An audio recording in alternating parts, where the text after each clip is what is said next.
வணக்கம் அன்பர்களே, நண்பர்களே. உங்கள் அத்துணை பேரையும் மறுபடி சந்திப்பதில் மிக்க மகிழ்ச்சி கொள்கிறேன். இன்றைக்கு நம்ம பேச போகிறது விருச்சிக ராசி. விருச்சிகம். இந்த விருச்சிக ராசி ஒரு அதிசயம்தான். விருச்சிக ராசி நேயர்கள் நீங்களும் ஒரு அதிசயம்தான். எந்த விதத்தில் அப்படின்னு கேட்டிங்கன்னா, நீங்க என்ன நினைக்கிறீங்க அப்படிங்கிறது உங்களுக்கு மட்டும்தான் தெரியும். பல விருச்சிக ராசி அன்பர்கள் நீங்க இப்படி தான் இருப்பீங்க. இந்த விருச்சிக ராசிக்கு எந்த பரிகாரத்தை செய்தால் வாழ்க்கையில் நிச்சய வெற்றி, நிம்மதி கிடைக்கும். எந்த பரிகாரத்தை செய்தால் நிம்மதி கிடைக்கும். விருச்சிகத்தை பொறுத்த வரைக்கும் நிறைய லட்சக்கணக்கான பேர்கள் எனக்கு வாழ்க்கையில வெற்றியெல்லாம் வேணாங்க, நான் அப்படியே ஓரமா நிம்மதியா இருந்தா போருங்க அப்படின்னு நினைக்கிறவங்க தான் அதிகம். அதனால உங்க லைன்ல நான் வரேன். உங்களுக்கு எதை செய்தால், இந்த பரிகாரத்தை செய்தால் நிச்சயமா நிம்மதியான வாழ்க்கை இருக்கும். அது என்ன? விருச்சிகம் என்பது செவ்வாய் பகவானுடைய வீடு. உங்கள் ராசிநாதன் என்பவர் செவ்வாய். செவ்வாய் அப்படின்னாலே முருகன்.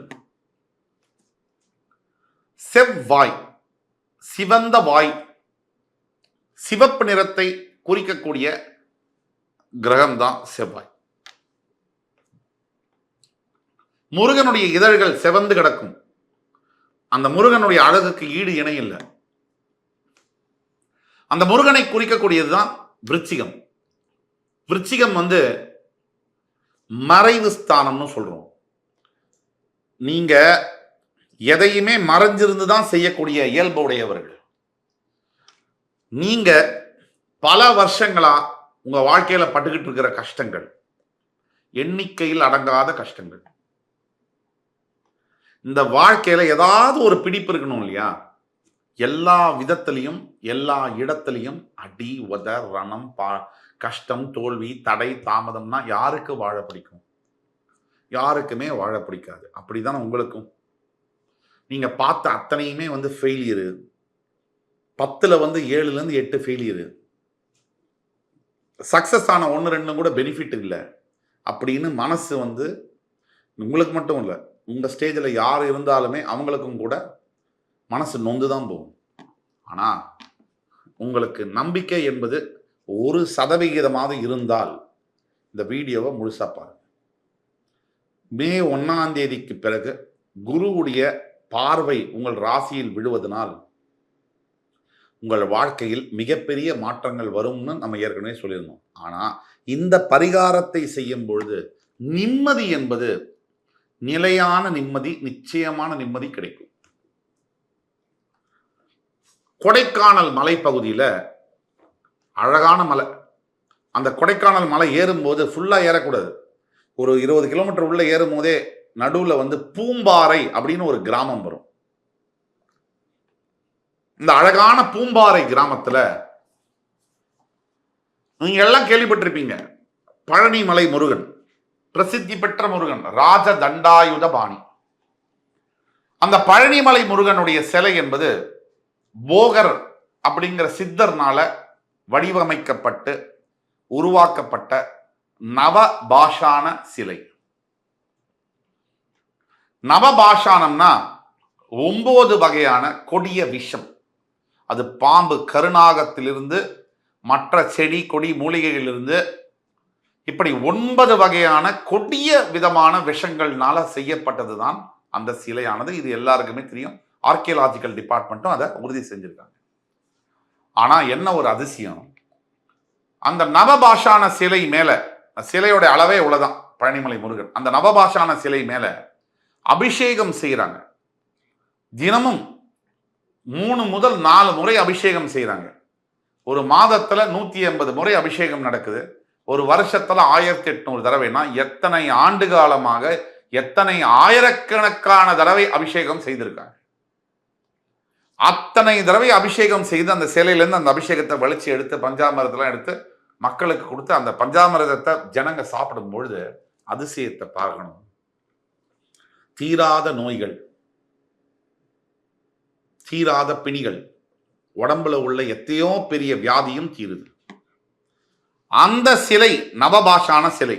இப்படி புதைந்து இருக்கக்கூடிய பல மர்மங்கள்ல, சித்தர்களுக்கு தெரிந்த யோக மர்மங்கள்ல பழனி பகவானுடைய சிலையும் ஒன்று.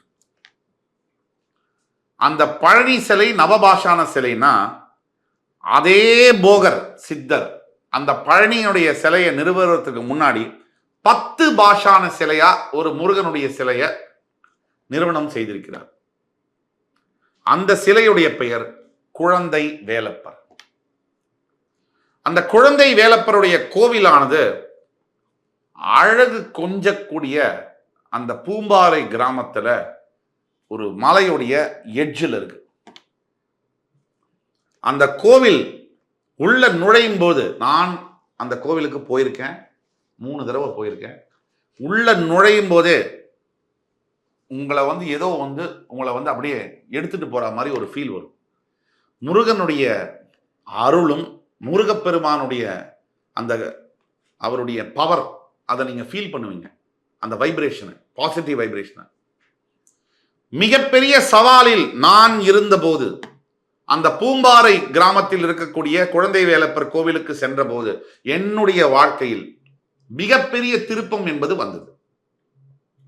நான் விருச்சிக ராசி அல்ல, இருந்தாலும் கூட எனக்கு அந்த திருப்பம் வந்தது. ஆனால் பல விருச்சிக ராசி அன்பர்களுக்கு இந்த ஸ்தலமானது வாழ்க்கையில் விடிவை ஏற்படுத்தி இருக்கிறது. இந்த விருச்சிக ராசியில் பிறந்தவர்களுக்கு இந்த பூம்பாறை கிராமத்தில் இருக்கக்கூடிய முருகன் சிலையானது 10 பாஷான சிலை, குழந்தை வேலப்பர் சிலை. இந்த சிலையை நீங்கள் வணங்கும் பொழுது பூம்பாறை கிராமம், அந்த கோவிலே ஒரு அழகு கொஞ்சக்கூடிய ஒரு கோவில். அழகு நான் அப்படி ஒரு அழகான கோவில். அந்த கோவிலிருந்து வியூ பார்த்தீங்கன்னு சொன்னா அந்த கொடைக்கானல் இருக்கக்கூடிய மலைகள் ஒரு 10-15 மலைகள் தெரியும். அப்படிப்பட்ட ஒரு அழகான கோவில். பிரசித்தி பெற்ற கோவில் அல்ல.